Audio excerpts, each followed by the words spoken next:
السلام عليكم ورحمة الله وبركاته. الحمد لله رب العالمين.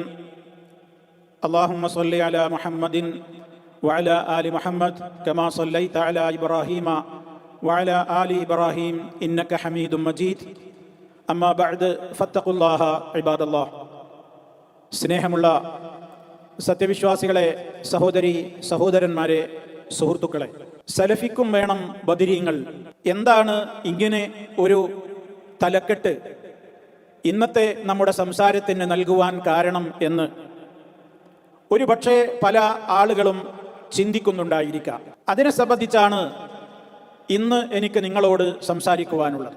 മഹാനായ റസൂലുള്ളാഹി സ്വല്ലല്ലാഹു അലൈഹി വസല്ലമിന്റെ നേതൃത്വത്തിൽ ഇതുപോലെ ഒരു മാസം 17 നടന്ന ബദർ യുദ്ധവുമായി ബന്ധപ്പെട്ടുകൊണ്ട് സമൂഹത്തിൽ ഒരുപാട് അന്ധവിശ്വാസങ്ങളും ദുരാചാരങ്ങളും നിലനിൽക്കുന്ന ഒരു സാഹചര്യത്തിൽ ആ അന്ധവിശ്വാസങ്ങളെയും ദുരാചാരങ്ങളെയും തുറന്നു കാണിക്കുന്ന വിധത്തിൽ വളരെ കൃത്യമായി എന്താണ് ആ ബദർ അല്ലെങ്കിൽ ബദർ നൽകുന്ന സന്ദേശങ്ങൾ എന്തൊക്കെയാണ്, ബദരീങ്ങളുടെ ആദർശം എന്തൊക്കെയായിരുന്നു എന്നിങ്ങനെ സമൂഹത്തിന്റെ മുമ്പിൽ വിശദീകരിച്ചു കൊടുക്കുന്ന പ്രബോധന പ്രവർത്തനങ്ങൾ ഈ ഉള്ളവനടക്കം എല്ലാ തൗഹീദി പ്രബോധകന്മാരും നടത്തിക്കൊണ്ടിരിക്കുന്ന ഒരു പ്രധാനപ്പെട്ട കാര്യമാണ്. ഈ സമൂഹത്തിൽ നടമാടുന്ന ശിർക്കൻ വിശ്വാസങ്ങളും ദുരാചാരങ്ങളും തുറന്നു കാണിക്കപ്പെടുമ്പോൾ അതിൽ അസഹ്യത തോന്നുന്ന ഒരു കൂട്ടം ആളുകൾ നമ്മുടെ സംസാരങ്ങളെ, അതുപോലെ തന്നെ നമ്മുടെ വാക്കുകളെ കൃത്യമായി സമൂഹത്തിന്റെ മുമ്പിൽ കേൾപ്പിക്കാതെ ചില ഭാഗങ്ങൾ മാത്രം എടുത്ത് കേൾപ്പിക്കുകയും ചില ഭാഗങ്ങൾ മനഃപൂർവ്വം കേൾപ്പിക്കാതെ മൂടിവെക്കുകയും പ്രഭാഷണങ്ങളിൽ നിന്ന് അവ കട്ട് ചെയ്ത് നീക്കം ചെയ്യുകയും ചെയ്തുകൊണ്ട് ആളുകളുടെ മുമ്പിൽ ചില അഭ്യാസങ്ങൾ കാണിക്കാൻ തുടങ്ങിയിട്ട് വർഷങ്ങൾ കുറേയായി.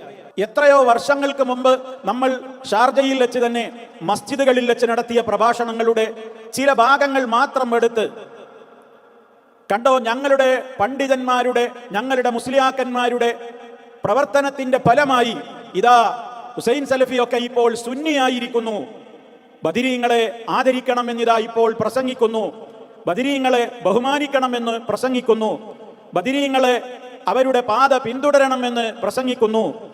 അങ്ങനെ മുമ്പ് എതിർത്തിരുന്നതൊക്കെ ഇതാ ഇപ്പോൾ അംഗീകരിക്കാൻ തുടങ്ങിയിരിക്കുന്നു എന്ന രൂപത്തിൽ ഇപ്പോഴിതാ പഴയകാല പ്രസംഗങ്ങളിൽ നിന്ന് ചില ഭാഗങ്ങൾ അടർത്തിയെടുത്തുകൊണ്ട് പ്രചരിപ്പിക്കാൻ തുടങ്ങിയിരിക്കുന്നു. സഹോദരങ്ങളെ, അവർ സമൂഹത്തിന്റെ മുമ്പിൽ എത്രയോ വർഷങ്ങൾക്ക് മുമ്പ് നടന്നിട്ടുള്ള പ്രഭാഷണങ്ങൾ ക്ലിപ്പുകളിലൂടെ കാണിക്കുന്നത് നമുക്ക് വളരെ സന്തോഷമുള്ള കാര്യമാണ്. കാരണം ആ പറഞ്ഞ വാചകങ്ങളൊക്കെയും നമ്മുടെ അന്നും ഇന്നുമുള്ള ആദർശമാണ്. ഒരു മാറ്റവും വരാത്ത ആദർശമാണ്. യാതൊരു വ്യത്യാസവും വരുത്തിയിട്ടില്ലാത്ത ആദർശമാണ്. അത് സമൂഹത്തെ അവരുടെ ചിലവിൽ അവർ കേൾപ്പിക്കുന്നു എന്നുള്ളത് സന്തോഷകരമായ ഒരു കാര്യം തന്നെയാണ്. പക്ഷേ അതവർ കേൾപ്പിക്കുന്നത് ഒരു ദുഷ്ടലാക്കോടുകൂടിയാണ്. ഇതൊക്കെ നമ്മൾ മുമ്പ് എതിർത്തിരുന്നതാണെന്നും ഇപ്പോഴായിട്ട് അതൊക്കെ അംഗീകരിക്കുകയാണെന്നും വരുത്തി തീർക്കുവാനാണ് അവർ പഴയകാല പ്രസംഗങ്ങളിൽ നിന്ന് ഏതാനും മിനിറ്റുകളിലെടുത്ത് കോർത്തിണക്കി പല ഭാഗങ്ങളും കട്ട് ചെയ്ത് കോർത്ത് ക്ലിപ്പാക്കി ഇപ്പോൾ സമൂഹത്തിലേക്ക് പ്രചരിപ്പിച്ചുകൊണ്ടിരിക്കുന്നത്. അതാണിപ്പോൾ ഇങ്ങനെ ഒരു സംസാരത്തിന് നിങ്ങളുടെ മുമ്പിൽ ഈ ഒരു വിഷയം, ഈ ഒരു ടൈറ്റിൽ നൽകിക്കൊണ്ട് സലഫിക്കും വേണം ബദരീങ്ങൾ എന്ന ഒരു ടൈറ്റിൽ നൽകാനുണ്ടായ കാരണം അതാണ്. ആ ടൈറ്റിൽ ഞാൻ നൽകിയതല്ല, അതിൻ്റെ ചരിത്രത്തിലേക്കാണ് ഞാൻ നിങ്ങളെ ആദ്യമായി നിങ്ങളുടെ ശ്രദ്ധ ക്ഷണിക്കുന്നത്. സലഫിക്കും വേണം ബദരീകൾ എന്ന ടൈറ്റിൽ, ആ ടൈറ്റിൽ നൽകിയത് നമ്മുടെ കേരളത്തിലെ അല്ലാഹുവല്ലാത്തവരെ വിളിച്ചു പ്രാർത്ഥിച്ചു കൊണ്ടിരിക്കുന്ന സംഘടനയുടെ സമസ്തക്കാരുടെ മുഖപത്രമായ, അവരിലെ AP വിഭാഗത്തിന്റെ മുഖപത്രമായ ദിനപത്രമായ സിറാജ് പത്രത്തിലാണ് ആ ഹെഡിങ് സ്ഥലം പിടിച്ചിട്ടുള്ളത്. അത് ഇന്നോ ഇന്നലെയോ ഇറങ്ങിയതല്ല. 1998 ഫെബ്രുവരി 6 വെള്ളിയാഴ്ച ഇറങ്ങിയ സിറാജ്. ആലോചിച്ചു നോക്ക്, എത്ര വർഷം മുമ്പാണ് ഇത് പറയുന്നത്. എന്താണ് അത് പറയാനുണ്ടായ സാഹചര്യം എന്നുകൂടി ഞാൻ എൻ്റെ പ്രിയപ്പെട്ട ശ്രോതാക്കളോട് ഈ അവസരത്തിൽ പ്രത്യേകം അത് വായിച്ച് കേൾപ്പിച്ചുകൊണ്ട് തന്നെ ഓർമ്മപ്പെടുത്തുകയാണ്. ഇവർ നമ്മുടെ സംസാരങ്ങളെ തെറ്റിദ്ധരിപ്പിക്കുന്ന രൂപം ഇന്നോ ഇന്നലെയോ തുടങ്ങിയതല്ല എന്ന് മനസ്സിലാക്കി തരാനാണ് ഞാൻ ഈ സംഭവം നിങ്ങളെ കേൾപ്പിക്കുന്നത്. എത്രയോ വർഷങ്ങൾക്ക് മുമ്പ് തുടങ്ങിയിട്ടുണ്ട് ഈ പരിപാടി. അതും വിഷയം ബദർ തന്നെയാണ്. ഞാൻ ആ ഭാഗം നിങ്ങളെ ഒന്ന് വായിച്ച് കേൾപ്പിക്കാം. എന്താണ് അവർ അന്ന് എഴുതിയത് എന്ന്. നമ്മുടെ പേരിൽ പറയുന്ന കളവുകളുടെ സാമ്പിളുകൾ എൻ്റെ പ്രിയപ്പെട്ട ശ്രോതാക്കൾ വിലയിരുത്താൻ വേണ്ടിയാണ് ഞാനിത് നിങ്ങളുടെ മുമ്പാകെ വായിച്ചു കേൾപ്പിക്കുന്നത്. അദ്ദേഹം എഴുതിയ വരികൾ ഒന്നും ഒഴിക്കാതെ ആ പത്രത്തിൽ വന്ന ഭാഗം മുഴുവനായി ഞാൻ നിങ്ങളെ കേൾപ്പിക്കുകയാണ്. എന്താണ് അദ്ദേഹം പറയുന്നത്? കേട്ടോളൂ. ഹെഡിങ് എന്താ? സലഫിക്കും വേണം ബദിരീങ്ങൾ. ഇനി കേട്ടോളൂ. പ്രവാചകൻ മുഹമ്മദ് നബി സല്ലല്ലാഹു അലൈഹി വസല്ലമയുടെ പുണ്യ അനുചരന്മാരായ സഹാബാക്കളുടെ വാക്കും പ്രവൃത്തിയും ദീനിൽ പ്രാമാണിക രേഖയായി അംഗീകരിക്കാവുന്നതല്ലെന്നും ബദിരീങ്ങളെ പ്രകീർത്തിക്കുന്നതും പുകഴ്ത്തിപ്പാടുന്നതും കടുത്ത ഖുറാഫാത്ത് ആണെന്നും വാദിക്കുന്നവരാണല്ലോ വഹാബികൾ. കളവാണ് ആ പറഞ്ഞത് മുഴുവനും. അവിടെ തന്നെ കളവാണ്. എന്താണ് നമ്മളെ പരിചയപ്പെടുത്തിയത്? നബി സല്ലല്ലാഹു അലൈഹി വസല്ലമയുടെ സഹാബാക്കളുടെ ഒരു വാക്കും പ്രവൃത്തി ഒന്നും നമ്മൾ അംഗീകരിക്കൂല. മനസ്സിലാക്കണം. മാത്രമല്ല പിന്നെ പറഞ്ഞത് ബദരീങ്ങളെ പ്രകീർത്തിക്കുക പറഞ്ഞാൽ അവരെ പ്രശംസിക്കുന്നത്, അവരെ പുകഴ്ത്തുന്നതൊക്കെ കടുത്ത അന്ധവിശ്വാസമാണ് എന്നാണ്, അങ്ങനെ വാദിക്കുന്നവരാണ് വഹാബികൾ. കേട്ടോ, തുടക്കം തന്നെ ഒന്നാമത്തെ ഖണ്ഡികയിൽ തന്നെ കളവ് പറഞ്ഞുകൊണ്ടാണ് തുടങ്ങുന്നത്. അടുത്തത് കേട്ടോളൂ. ഇനി എന്താണ് അയാൾ ഇങ്ങനെ പറയാൻ കാരണം? എന്നാൽ ഇക്കഴിഞ്ഞ റമദാൻ 17-ന് UAE ഇന്ത്യൻ ഇസ്ലാഹി സെന്റർ ഷാർജയിലെ മസ്ജിദ് ഹംസത്ത് ബിൻ അബ്ദുൽ മുത്തലിബിൽ സംഘടിപ്പിച്ച പരിപാടിയിൽ വഹാബികളുടെ തലമുതിർന്ന നേതാവും ഇസ്ലാഹി സെന്ററിന്റെ സജീവ പ്രവർത്തകനുമായ ഹുസൈൻ സലഫിയുടെ പ്രസംഗം സുന്നി ആശയങ്ങളെ അരക്കിട്ടുറപ്പിക്കുന്നതായിരുന്നു. കണ്ടോ, അവിടെ ബദറിന്റെ സന്ദേശം എന്ന പേരിൽ ഞാൻ അന്നൊരു പ്രസംഗം നടത്തിയിരുന്നു. എപ്പോ? 23 കൊല്ലം മുമ്പ് ഷാർജയിലെ മസ്ജിദിലെ. ആ പ്രഭാഷണത്തെ കുറിച്ചാണ് ഈ പറയുന്നത്. ആലോചിച്ചു നോക്കണം. അതിലെ ആശയങ്ങളൊക്കെ പ്രസംഗം സുന്നി ആശയങ്ങളെ അരക്കിട്ടുറപ്പിക്കുന്നതായിരുന്നു. ഇനി കേട്ടോളൂ, കളവുകൾ ഇങ്ങനെ കേട്ടോളൂ. ഓരോന്നെത്തുമ്പോൾ ഞാൻ പറയാം. ബദറിന്റെ സന്ദേശം എന്ന വിഷയത്തെ അധികരിച്ച് സംസാരിച്ച സലഫി പ്രസംഗത്തിൽ ഉടനീളം പരാമർശിച്ചത് ബദിരീങ്ങൾ ആര്, കറാമത്തുകൾ, അവരെ ആദരിക്കേണ്ട രൂപം, പെരുമാറേണ്ട രീതി എന്നിത്യാദി കാര്യങ്ങളായിരുന്നു. അത് കറക്റ്റ്, അത് സത്യം, അതന്നെ അന്നത്തെ വിഷയം. ഇനി അടുത്ത വരി കേട്ടോളൂ. പുറമേ, ഇനിയാണ് പച്ചക്കള്ളം പറയാൻ പോകുകയാണ്. പുറമേ രക്ഷയുടെയും ശിക്ഷയുടെയും അവസരത്തിലും ഉദ്ദേശ പൂർത്തീകരണത്തിനും ബദിരീങ്ങളെ വിളിച്ച് സഹായത്തിന് ചോദിച്ചു കൊണ്ടിരിക്കണമെന്നും അവരെ അനുധാവനം ചെയ്തുകൊണ്ടേ ജീവിക്കാവൂ എന്നും സലഫി ആവർത്തിച്ച് വ്യക്തമാക്കുകയായിരുന്നു. കേട്ടോ, അതിലെന്താ പറഞ്ഞ കളവെന്താണ്? രക്ഷക്കും ശിക്ഷയുടെയും അവസരത്തിലും നമ്മുടെ ഉദ്ദേശങ്ങളും ആഗ്രഹങ്ങളും സഫലീകരിച്ച് കിട്ടാൻ വേണ്ടിയും ബദിരീങ്ങളെ വിളിച്ച് സഹായത്തിന് ചോദിച്ചു കൊണ്ടിരിക്കണമെന്ന് സലഫി പറഞ്ഞു. കേട്ടോ, പച്ച നുണയില്ലേ ഈ പറയുന്നത്? ഞാൻ ഇവിടെ ഹയാത്തിലുണ്ട്, ഈ ഉള്ളവൻ ജീവിച്ചിരിപ്പുണ്ടല്ലോ. എന്റെ പ്രസംഗം യൂട്യൂബിലുമുണ്ട്. ആ പ്രഭാഷണത്തെ കുറിച്ചാണ് ഈ പറയുന്നത്. കണ്ടോ, ബദിരീങ്ങളെ വിളിച്ച് ആഗ്രഹ സഫലീകരണത്തിന് വേണ്ടി, രക്ഷ കിട്ടാൻ വേണ്ടി, ശിക്ഷ തടുക്കാൻ വേണ്ടി ബദിരീങ്ങളെ വിളിച്ച് പ്രാർത്ഥിക്കണമെന്ന്, ഇസ്തിഗാസ ചെയ്യണമെന്ന് സലഫി പറഞ്ഞു. പിന്നെയോ അവരെ അനുധാവനം ചെയ്തുകൊണ്ടേ ജീവിക്കാവൂ എന്നും സലഫി ആവർത്തിച്ച് വ്യക്തമാക്കുകയായിരുന്നു. അത് കറക്റ്റ്. ബദിരീങ്ങളെ പിന്തുടർന്ന് ജീവിക്കണം. കാരണം അവരുടെ ആദർശം എന്താ എന്ന് നമ്മൾ പറഞ്ഞിട്ടുണ്ട്. അത് ശരിയാണ്. പക്ഷേ അതിൻ്റെ ഇടയിൽ തിരുകി കയറ്റിയ ഈ വാചകം നോക്ക്. എത്രമാത്രം അതിക്രമമാണ് ഇതെഴുതിയ മുസ്ലിയാരി ചെയ്തത്. ഇനിയും കേട്ടോളൂ അടുത്ത വാചകം. ബദർമാലയും മൗലിദും മോയിൻകുട്ടി വൈദ്യരുടെ ബദറീരടികളും ചൊല്ലി സുന്നി ആദർശ ശൈലിയിലായിരുന്നു പ്രസംഗം. അതും കറക്റ്റാ. ഇനിയും കേട്ടോളൂ അടുത്തത്. കേട്ടോ, ബദിരീങ്ങളോട് അനാദരവ് കാണിക്കുന്നതും ഇകഴ്ത്തി പറയുന്നതും കടുത്ത തെറ്റാണെന്ന് സലഫി പറഞ്ഞു. 100 മാർക്ക്. ശരിയാണ്, കറക്റ്റാണ്, അങ്ങനെ തന്നെ പറഞ്ഞത്. ബദിരീങ്ങളോട് അനാദരവ് കാണിക്കാൻ പാടില്ല, അവരെ ആദരിക്കണം. അവരെ ഇകഴ്ത്തി പറയാവുന്നതൊക്കെ കടുത്ത തെറ്റാണ് എന്ന് സലഫി പറഞ്ഞു. ശരിയാണ്. സൂറത്തു തൗബയിലെ 100-ാമത്തെ സൂക്തമോദിയായിരുന്നു സഹാബികളുടെ വിശിഷ്യ ബദിരീങ്ങളുടെ പദവികളും വിശേഷണങ്ങളും വിശദീകരിച്ചത്. ശരിയാണ്. വസാബിഖൂനൽ അവ്വലൂന മിനൽ മുഹാജിരീന വൽ അൻസാരി വല്ലദീന തബഉഹും ബിഇഹ്സാൻ റളിയല്ലാഹു അൻഹും വറദു അൻഹു എന്ന ആയത്തോരി തന്നെയാണ് വിശദീകരിച്ചത്. ഇപ്പോഴും മാറ്റമില്ല, അതും കറക്റ്റ് തന്നെ. ഇനി കേട്ടോ അടുത്ത ഏറ്റവും നട്ടാൽ മുണക്കാത്ത അടുത്ത നുണ എന്താണ്? പച്ചയായി സിറാജ് എഴുതിയതാ. നിഷേധിക്കാൻ കഴിയുമ്പോൾ നിഷേധിക്ക്. ഞാൻ പറഞ്ഞല്ലോ, വെറുതെ പറയല്ല. പേജും കൊല്ലവും ദിവസവും മാസമൊക്കെ പറഞ്ഞിട്ടാ പറയുന്നത്. 1998 ഫെബ്രുവരി 6 വെള്ളിയാഴ്ചയുടെ സിറാജിലെ 4-ാമത്തെ പേജിൽ എഴുതിയതാണ്. മനസ്സിലായോ? ഇനി കേട്ടോ, പച്ച നുണ പറയുന്നത് കേട്ടോ. ബദിരീങ്ങളുടെ പേര് വിളിക്കുന്ന വീട്ടിൽ ഭവനഭേദനം, ദാരിദ്ര്യം എന്നിവ ഉണ്ടാവില്ലെന്നും ഋണബാധ്യത, അഗ്നിക്കിരയാവുക തുടങ്ങിയവയിൽ നിന്നും സുരക്ഷിതത്വം ഉണ്ടാകുമെന്നും ബദർമാല പാടിക്കൊണ്ട് തന്നെ സലഫി സ്ഥിരപ്പെടുത്തുകയായിരുന്നു. എന്ന് ആലോചിച്ചു നോക്കിക്കളി ഈ മുസ്ലിയാക്കന്മാരുടെ ഒരു ഗതികേട്. നമ്മളെ പ്രസംഗത്തിൽ പച്ച മലയാളത്തിൽ നടന്ന പ്രസംഗത്തെ കുറിച്ചായി പറയുന്നത് എന്താ പറഞ്ഞത്? ബദരീങ്ങളുടെ പേര് വിളിക്കുന്ന വീട്ടിൽ ഭവനവേതനം അഥവാ കള്ളന്മാരെ ശല്യം ഉണ്ടാവില്ല, ദാരിദ്ര്യം ഉണ്ടാവില്ല ഒന്നൊക്കെ, അതുപോലെ തന്നെ കടക്കണി, വീട് കത്തി ചാമ്പലാവുക തുടങ്ങിയവയിൽ നിന്നൊക്കെ സുരക്ഷിതത്വം ഉണ്ടാകും എന്ന് ഞാൻ സ്ഥാപിച്ചു, സ്ഥിരപ്പെടുത്തിന്ന്. എന്ത് പാടിക്കൊണ്ട്? ബദർമാല പാടിക്കൊണ്ട് ഞാൻ സ്ഥിരപ്പെടുത്തി എന്നാണ് അടുത്ത കളവ്. ഇനി കേട്ടോ, പ്ലേഗ് വസൂരി രോഗങ്ങൾ ബാധിച്ചാൽ യാ ബദർ ശുഹദാ എന്ന് വിളിച്ച് പ്രാർത്ഥിക്കുകയും വേണം. കേട്ടോ, ഞാൻ പറഞ്ഞതാണ് അത്രേ. എന്ത്? പ്ലേഗ് വസൂരി എന്നീ രോഗങ്ങളൊക്കെ ബാധിച്ചാൽ യാ ബദർ ശുഹദാ, ബദർ ശുഹദാക്കളെ എന്ന് വിളിച്ചു പ്രാർത്ഥിക്കുകയും വേണം എന്നും ഞാൻ പറഞ്ഞു. ഒന്ന് ആലോചിച്ച് നോക്കി നിങ്ങൾ. എന്നിട്ട് അവസാനം മൂപ്പരെ ലേഖനം അവസാനിപ്പിക്കുന്ന എങ്ങനെയെന്നറിയോ? ഇത് സുന്നികളായ ശ്രോതാക്കളുടെ മുമ്പിൽ തന്റെ സ്വഹാബത്ത് നിന്ദ ഫലിക്കുകയില്ലെന്ന് കരുതിയോ സുന്നികളെ തട്ടിയെടുക്കാനുള്ള പുതിയ തന്ത്രമാണോ എന്ന് ചിന്തിക്കേണ്ടതാണ്.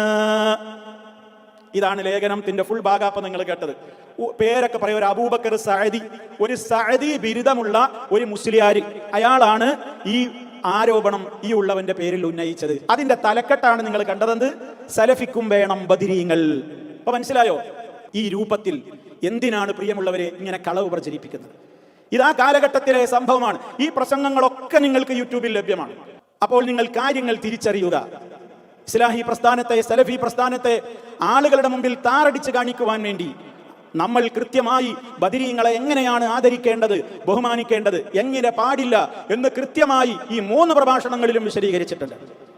ബദരീങ്ങളെ ആദരിക്കേണ്ടതാണെന്നും അവരുടെ പേരിൽ നിങ്ങൾ ഈ നേർച്ച നടത്തുന്നതും മറ്റുള്ള കാര്യങ്ങളുമൊക്കെ ദുരാചാരമാണെന്നും അവരെ വിളിച്ചു പ്രാർത്ഥിക്കാൻ പാടില്ലെന്നും അത് അവരുടെ ആദർശത്തിന് വിരുദ്ധമാണെന്നുമൊക്കെ വളരെ കൃത്യമായി അവതരിപ്പിക്കപ്പെട്ട പ്രഭാഷണങ്ങളെ കുറിച്ചാണ് ഇപ്പൊ സമൂഹത്തിൽ പറയുന്നത്. എന്ത്?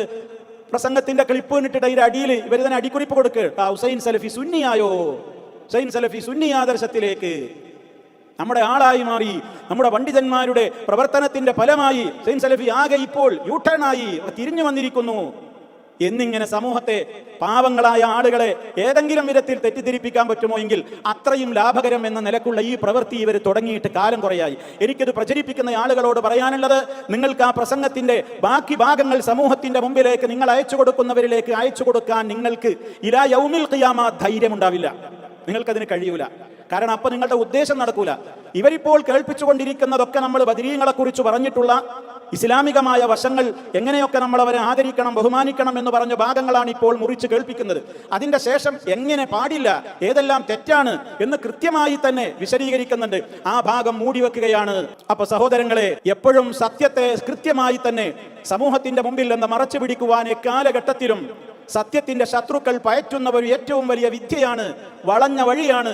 വാക്കുകളെ മുഴുവൻ പറയാതെ ചിലത് പൂഴ്ത്തിവെച്ച് ചിലത് മാത്രം പുറത്തേക്ക് എടുത്തുകൊണ്ട് അവതരിപ്പിക്കുന്ന രീതി. ഇത് പണ്ട് യഹൂദികളും ചെയ്തിട്ടുണ്ട്, അവരുടെ പിൻഗാമികളായ പലരും ചെയ്തിട്ടുണ്ട്, ഇന്നും പലരും ചെയ്തുകൊണ്ടിരിക്കുകയും ചെയ്യുന്നുണ്ട്.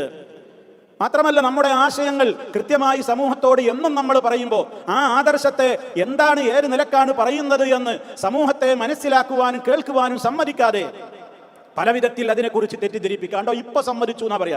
അപ്പൊ ഇപ്പോൾ സമ്മതിച്ചു എന്ന് പറഞ്ഞാൽ ഇതിന്റെ അർത്ഥം എന്താ? മുമ്പ് നമ്മൾ അതിനെ എതിർത്തവരാണെന്ന് വരുത്തി തീർക്കലാണ് പരിപാടി. ഇത് പല കാര്യങ്ങളിലായി ഈ ഉള്ളവന്റെ തന്നെ പ്രസംഗങ്ങളിൽ നിന്ന് അടർത്തിയെടുത്തുകൊണ്ട് ഇത് അവതരിപ്പിക്കുന്നത് ഈ ഒരു വിഷയത്തിൽ മാത്രമല്ല. ഇപ്പോൾ ബദറിന്റെ ഈ ഒരു സന്ദർഭമായതുകൊണ്ട് ഞാൻ ഇത് സൂചിപ്പിക്കുന്നു എന്ന് മാത്രം. ഇതിന്റെ മുമ്പും ഈ കളി, ഈ പ്രവൃത്തി, ഈ രൂപത്തിലുള്ള ദുസ്വഭാവം ഇവർ ചെയ്തിട്ടുണ്ട്. ഷാർജയിൽ തന്നെ പരലോക വിശ്വാസം ഒരു സമഗ്ര പഠനം എന്ന പ്രധാനപ്പെട്ട ഒരു വിഷയം 1085ഓളം 87ഓളം പ്രഭാഷണങ്ങൾ നടത്തി അതിലെ 3-ാമത്തെ ഒരു പ്രഭാഷണത്തിൽ നിന്ന് ഒരു ഭാഗം അടർത്തിയെടുത്തുകൊണ്ട് കണ്ടോ, സലഫീദ മരിച്ചയിടത്ത് ഖുർആനോദനം എന്നതാ പറഞ്ഞിരിക്കുന്നു എന്ന് പറഞ്ഞുകൊണ്ട് കട്ടുമുറിച്ച് ക്ലിപ്പുണ്ടാക്കി. പ്രസംഗത്തിന്റെ 3 ഭാഗത്ത് കത്രിക വെച്ച് മുറിച്ച് വിദഗ്ധമായി തുന്നിച്ചേർത്തുകൊണ്ടായിരുന്നു ആ രൂപത്തിലുള്ള പ്രചരണം നടത്തിയത്. അതിന്റെ മറുപടി സമൂഹത്തിൽ നമ്മൾ പറഞ്ഞു. എന്നിട്ട് ഇപ്പോഴും ആ ആരോപണം ഓടിക്കൊണ്ടിരിക്കുന്നു, അതിപ്പോഴും ഷെയർ ചെയ്യപ്പെട്ടുകൊണ്ടിരിക്കുന്നു. നിവൃത്തിയൊന്നുമില്ല, കളവാർക്കും എത്രയും പ്രചരിപ്പിക്കാം. അതുപോലെ തന്നെ ഷാർജയിലെ ഒരു ഹുതുബയിൽ ഈ ഉള്ളവൻ 2-ാമത്തെ ഒരു ഹുതുബയിൽ മാതാപിതാക്കൾക്ക് വേണ്ടി നമ്മൾ ആത്മാർത്ഥമായി പ്രാർത്ഥിക്കണമെന്ന് വികാരാധീനനായി പറഞ്ഞിരുന്നു. ആ ഭാഗം എടുത്തുകൊണ്ട് പറയണ കണ്ടോ, മരിച്ചവർക്ക് വേണ്ടി, മാതാപിതാക്കൾക്ക് വേണ്ടി പ്രാർത്ഥിക്കലൊക്കെ ശിർക്കാനായിരുന്നു പറഞ്ഞിരുന്നത്. ഇപ്പതാ ഇയാൾ ഇതൊക്കെ സത്യം തുറന്നു പറയാൻ തുടങ്ങിയിരിക്കുന്നു. ഇപ്പൊ പറയുന്നത് കേൾക്കുന്ന ആൾക്കാരെന്താ വിചാരിക്കുക? ഇവരിതൊക്കെ പാടില്ല എന്നാ പണ്ട് പറഞ്ഞത്. മരിച്ചുപോയ അപ്പാക്കും ഉമ്മാക്കും വേണ്ടി തകർക്കാൻ പാടില്ല എന്ന് പറഞ്ഞിരുന്നു എന്ന് വരുത്തി തീർക്കാൻ മന്ത്രത്തിന്റെ ഇസ്ലാം അനുവദിച്ചിട്ടുള്ള മന്ത്രങ്ങളുടെ ആ രൂപത്തിലുള്ള വിശദീകരണങ്ങൾ അടങ്ങുന്ന ക്ലാസ്സുകളിലെടുത്ത് അതിൽ നിന്ന് ചില ഭാഗങ്ങൾ കേൾപ്പിച്ചുകൊണ്ട് പറയുന്നത് കണ്ടോ, പണ്ടൊക്കെ മന്ത്രം പാടില്ല എന്നാ പറഞ്ഞിരുന്നത്, ഇപ്പൊ ഇതാ മന്ത്രത്തെ അനുവദിച്ചിരിക്കുന്നു എന്ന്. മുജാഹിദുകൾ അംഗീകരിക്കുന്ന മന്ത്രങ്ങൾ ഏത്, അല്ലാത്ത മന്ത്രവാദങ്ങൾ ഏത്, മറ്റുള്ള സംവിധാനങ്ങൾ ഏത് എന്നൊക്കെ കൃത്യമായി നമ്മൾ സമൂഹത്തെ പഠിപ്പിക്കാറുണ്ട്. നമ്മളാരും മന്ത്രത്തെ ഒരു കാലത്തും എതിർത്തിട്ടില്ല. രാത്രി ഉറങ്ങാൻ കിടക്കുന്ന വേളയിൽ കൈകളിൽ ഊതി അതുപോലെ തന്നെ ശരീരത്തിൽ തടവാൻ നബി സല്ലല്ലാഹു അലൈഹി വസല്ലം പഠിപ്പിച്ച ചര്യ നമ്മൾ പഠിപ്പിക്കാറുള്ളതാണ്. അതാണ് മുജാഹിദുകൾ ഏത് കാലഘട്ടത്തിലും സമൂഹത്തോട് പറയാറുമുള്ളത്. എന്നാൽ ഈ വാദം പിടിച്ച മന്ത്രങ്ങളും അതുപോലെ തന്നെ ഹോമവും ഉറുക്കും ആ രൂപത്തിലുള്ള പ്രവർത്തനങ്ങളെയൊക്കെ കൃത്യമായി തന്നെ പ്രമാണങ്ങൾ ഉദ്ധരിച്ചുകൊണ്ട് എതിർക്കാറുമുണ്ട്. ഇത്തരത്തിലുള്ള കാര്യങ്ങളൊക്കെ സമൂഹത്തിന്റെ മുമ്പിൽ എന്താണ് ശരി, ഏതൊക്കെയാണ് സത്യം, ഏതൊക്കെയാണ് അസത്യം എന്നൊന്നും മനസ്സിലാക്കാൻ സമ്മതിക്കാതെ കൂട്ടിക്കുഴച്ച് പറയുന്ന ഈ ഒരു രീതി പലപ്പോഴും സമൂഹത്തിൽ ഉണ്ടാകാറുണ്ട്. അത് നമ്മൾ തിരിച്ചറിയുക എന്ന് മാത്രമാണ് ഈ അവസരത്തിൽ ഓർമ്മപ്പെടുത്തുവാനുള്ളത്. ബദരീങ്ങളെ ആവർത്തിച്ച് ഓർമ്മപ്പെടുത്തുന്നു. ബദരീങ്ങളെ സ്നേഹിക്കേണ്ടതുണ്ട്, ആദരിക്കേണ്ടതുണ്ട്, ബഹുമാനിക്കേണ്ടതുണ്ട്. അവർ നമ്മുടെ നേതാക്കളാണ്. അവരുടെ പാത പിൻപറ്റണം. അവരുടെ ആദർശം അബൂജഹലിന്റെ ആദർശമായിരുന്നില്ല. അള്ളാഹുവിനോട് മാത്രം പ്രാർത്ഥിക്കുന്ന, റബ്ബിനോട് മാത്രം ദുആ ചെയ്യുന്ന, റബ്ബിന് വേണ്ടി മാത്രം നേർച്ച വഴിപാടുകൾ അർപ്പിക്കുന്ന, റബ്ബിന്റെ പ്രീതിക്ക് വേണ്ടി മാത്രം മൃഗങ്ങളെ ബലിയർപ്പിക്കുന്ന, മറ്റു വസ്തുക്കളെ നേർച്ചയാക്കുന്ന ആ രൂപത്തിലുള്ള നല്ല പ്രവർത്തനങ്ങളുടെ ഏറ്റവും ശക്തമായ തൗഹീദിന്റെ തേരാളികളും പോരാളികളുമായിരുന്നു മഹാന്മാരായ ബദർ ശുഹദാ റളിയല്ലാഹു അൻഹും. അവരോടൊപ്പം റബ്ബ് നമ്മളെയും സ്വർഗ്ഗത്തിൽ പ്രവേശിപ്പിക്കുമാറാകട്ടെ. അതേ അവസരത്തിൽ ആ ബദരീങ്ങളുടെ ശത്രുക്കളുടെ സ്വഭാവമായിരുന്നു ആപൽ ഘട്ടങ്ങളിലും അല്ലാത്ത ഘട്ടങ്ങളിലുമൊക്കെ അവർ അള്ളാഹുവിനോടും അള്ളാഹു അല്ലാത്തവരോടും വിളിച്ചു പ്രാർത്ഥിച്ചിരുന്നു.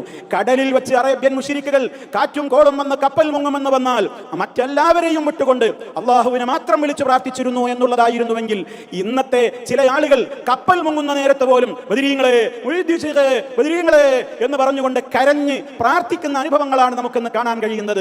അത് അബൂജഹലിനും അവന്റെ അനുയായികൾക്ക് പോലും കടലിൽ വെച്ച് അത് അവർക്ക് പോലും ഉണ്ടായിരുന്നില്ല എന്നുള്ളതാണ് ഇസ്ലാമിക ചരിത്രം അഥവാ പരിശുദ്ധ ഖുർആനിന്റെ വചനങ്ങളിലൂടെ നമുക്ക് മനസ്സിലാക്കുവാൻ സാധിക്കുന്നത്.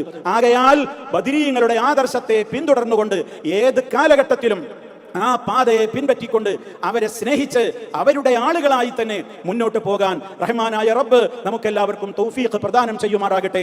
അവർ പോരാടിയ ഏതൊരു ആദർശമുണ്ടോ, ഏതൊരു ആദർശത്തിനെതിരിലാണോ അവർ പോരാടിയത്, ആ ആദർശത്തിന്റെ എല്ലാവിധത്തിലുള്ള വസുവാസുകളിൽ നിന്നും ആ ആദർശക്കാരുടെ ദുർബോധനങ്ങളിൽ നിന്നും അള്ളാഹു ഈ ഉമ്മത്തിനെ എത്രയും വേഗം രക്ഷിക്കുമാറാകട്ടെ എന്നുകൂടി പ്രാർത്ഥിച്ചുകൊണ്ട് ഞാൻ എൻ്റെ വാക്കുകൾ അവസാനിപ്പിക്കുകയാണ്. അള്ളാഹു സുബ്ഹാനഹു വ തആല നേരറിയാൻ, നേരിന്റെ പാതയിൽ മുന്നോട്ട് പോകുവാൻ, അതേ രീതിയിൽ തന്നെ ഈ ലോകത്ത് ജീവിച്ച് മരണപ്പെടുവാൻ, നല്ലവരുടെ കൂടെ സ്വർഗം പങ്കിടുവാനുള്ള എല്ലാ തൗഫീഖും നമുക്ക് ഓരോരുത്തർക്കും നൽകി നമ്മെ ഓരോരുത്തരെയും അനുഗ്രഹിക്കുമാറാകട്ടെ.